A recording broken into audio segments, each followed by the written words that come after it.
Hello everyone, today we will start our chapter 9, that is environment and sustainable development. Right? Environment, हम सबको पता है what is environment. Environment is something, the total external forces which surround us. जो भी total external forces होती हैं जो हमारे आसपास रहती हैं हम उनको बोल सकते हैं that external forces or whatever the resources are there which surround us is called environment. Right तो इन्वायरमेंट क्या होता है? Environment is a sum total of external forces which surround us. Environment जो होता है इसने अपने आप में दो फैक्टर्स को इंक्लूड किया हुआ है, यानी कि कोई भी इन्वायरमेंट अगर हम लेते हैं, अगर हम इन्वायरमेंट की बात करते हैं, then these two factors are included in this environment, that is biotic element and abiotic elements. Biotic elements वो elements होते हैं जो living elements होते हैं, who are present in the environment like birds, plants, forest. Abiotic elements are those elements which are non-living elements like air, water, land, etc. Right? So what are the functions which is played by the environment? First is provides resources for production. हमारा जो environment होता है, what environment is doing for us, it provides resources for production. Environment हमको production के लिए resources provide करता है. For example trees, fishes, right, fossil fuels, ये सारी चीज़ें जो होती हैं ये हमें सन लाइट है, एयर है, वाटर है, दीज आर द रिसोर्सेज. इनसे हम बहुत सारी चीज़ों को प्रोड्यूस कर सकते हैं and these production can be in the form of renewable sources and non-renewable sources, which I already told you in the previous chapter that what are renewable sources which can be renewed again and again, and non-renewable which cannot be renewed. Right? Next is environment assimilates waste. Whatever the waste, the industrial waste is there, whatever the waste is produced from the consumption or production activities, it will be absorbed by the environment. अगर हम जो भी waste produce करते हैं, जो भी हम consume करते हैं या जो भी हम produce करते हैं, उससे जो भी waste produce होता है, ultimately it is absorbed by the environment. वो environment उसको absorb कर लेता है, डिकम्पोज कर लेता है. Next is environment sustains life. Environment जो होता है वो it provides the basic necessities of life like production facility like sun, soil, water, air. Right, so whatever the essential requirements are there for a particular sustainable life, then the environment helps to sustain life, we can से.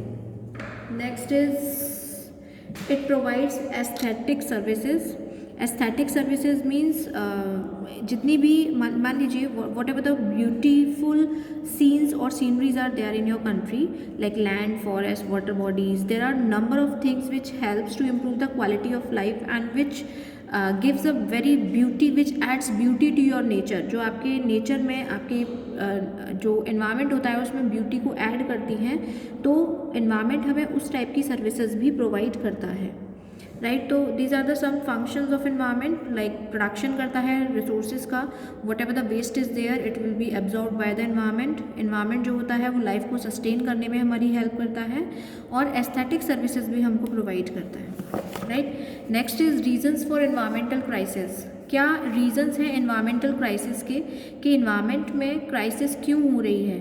यानी कि environment है हमारे पास लेकिन फिर भी उसमें कुछ कमियां आ रही हैं, कुछ कैरिंग कैपेसिटी है आपकी जो इन्वायरमेंट है उसकी, लेकिन उसकी कैरिंग कैपेसिटी में कमी क्यों आ रही है? Because there is population explosion. यहाँ पर पॉपुलेशन बहुत ज़्यादा है and to meet the requirement, meet the demand of that population we have very limited resources with us. हमारे पास रिसोर्सेज बहुत कम है and population is very large. Next is intensive and extensive extraction of both renewable and non renewable sources. जो भी हम जो extraction कर रहे हैं, जो भी हम फाइंड आउट कर रहे हैं, जो भी हमें मिल रहा है किसी भी तरीके की रिसोर्सेज हो, हम उसका एक्सेसिव यूज़ कर रहे हैं और बिना अपने माइंड में ये रखते हुए कि फ्यूचर जनरेशन को भी इस चीज़ की ज़रूरत हो सकती है. Next is extension of many resources. बहुत सारे ऐसे रिसोर्सेज हैं जो एक्सटेंशन पर हैं, बहुत सारे ऐसी एनिमल्स हैं, रिसोर्सेज हैं जो एक्सटेंशन पर हैं, अबाउट टू एक्सटिंक्ट हैं, जो खतरे में हैं. अगर हमने उन पर ध्यान नहीं दिया तो very soon it will be eliminated from our environment. Affluent consumption and production standard, आपके जो प्रोडक्शन और कंजम्पशन स्टैंडर्ड है वो बहुत ज़्यादा है। एब्जॉर्प्टिव कैपेसिटी ऑफ एनवायरनमेंट से ज़्यादा है। एनवायरनमेंट किसी चीज़ को एब्जॉर्ब कर सकता है एक लिमिट तक, लेकिन अगर आप उसकी लिमिट के बाहर किसी भी चीज़ का यूज़ करते हैं, किसी भी चीज़ को वेस्ट करते हैं, whatever the waste you are generating from the production and consumption, it is beyond the limit of absorption capacity of the environment, right. तो वो पॉसिबल नहीं हो पा रहा है। Air and water pollute due to development process, air pollute हो रही है, वाटर पॉल्यूट हो रहा है, क्योंकि हम डेवलपमेंट प्रोसेस ऐसे कर रहे हैं, नई नई चीज़ों को डेवलप करते हैं। इंडस्ट्रीज से स्मोक एमिट आउट होता है, जिससे कि आपका जो एयर क्वालिटी है, वाटर क्वालिटी है, वो पॉल्यूट हो रही है और बहुत सारे डिजीजेज इन्वायरमेंट में आ रहे हैं।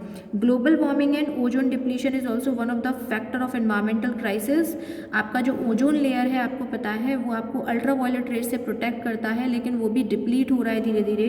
ग्लोबल वार्मिंग, आपका टेम्परेचर जो है आपकी इन्वायरमेंट का, वो डे बाई डे इंक्रीज़ हो रहा है, जिसके कारण आपके ओशियंस हैं और आपके जो ग्लेशियर्स हैं वो सब मेल्ट हो रहे हैं, ओशियंस में पानी ज़्यादा हो रहा है, जिससे आपने देखा होगा कि जो सुनामीज़ हैं और जो जितने भी आपके फ्लड्स वगैरह हैं, इनके नंबर्स इंक्रीज़ हो चुके हैं just because of that environmental crisis, and these are the reasons for environmental crisis, right. So we just have to keep a check on these environmental crisis. After then, the next topic is reversal of supply demand relationship. Reversal of demand supply relationship का मतलब है या reason for environmental degradation. What are the reason of for environmental degradation? तो in the past पहले क्या होता था, demand was less than supply. Demand कैसी थी? लेस देन सप्लाई थी, यानी कि लोग डिमांड करते थे लेकिन हमारे पास सप्लाई बहुत ज़्यादा थी, पॉल्यूशन नहीं था एनवायरनमेंट में, एब्जॉर्प्टिव कैपेसिटी बहुत अच्छी थी, और रिसोर्सेज का जो एक्सट्रैक्शन था it was less than regeneration, right. हम रीजनरेशन ज़्यादा करते थे और जो रिसोर्सेज का रेट था एक्सट्रैक्शन का वो कम था। After than demand is more than supply, demand क्या हो गई? सप्लाई से ज़्यादा हो गई। अब क्या, अब प्रेजेंट में क्या है? Demand is more than supply, demand supply से ज़्यादा हो गई है, एक्सेस डिमांड हो गई है और सप्लाई कैसी है? कम है। तो इससे क्या हो रहा है? ये पॉपुलेशन एक्सप्लोजन के कारण हो रहा है। तो these are the reversal of supply and demand relationship, right। अब हम नेक्स्ट वीडियो में पढ़ेंगे ग्लोबल वार्मिंग क्या होती है और what are the main reasons, उनको हम डीपली पढ़ेंगे, that ozone depletion, global warming, Montreal protocol, ऐसे काफ़ी सारे, soil degradation, land degradation, deforestation, means what are the major components for the degradation or what are the major components which are responsible for the degradation of environment. Thank you so much.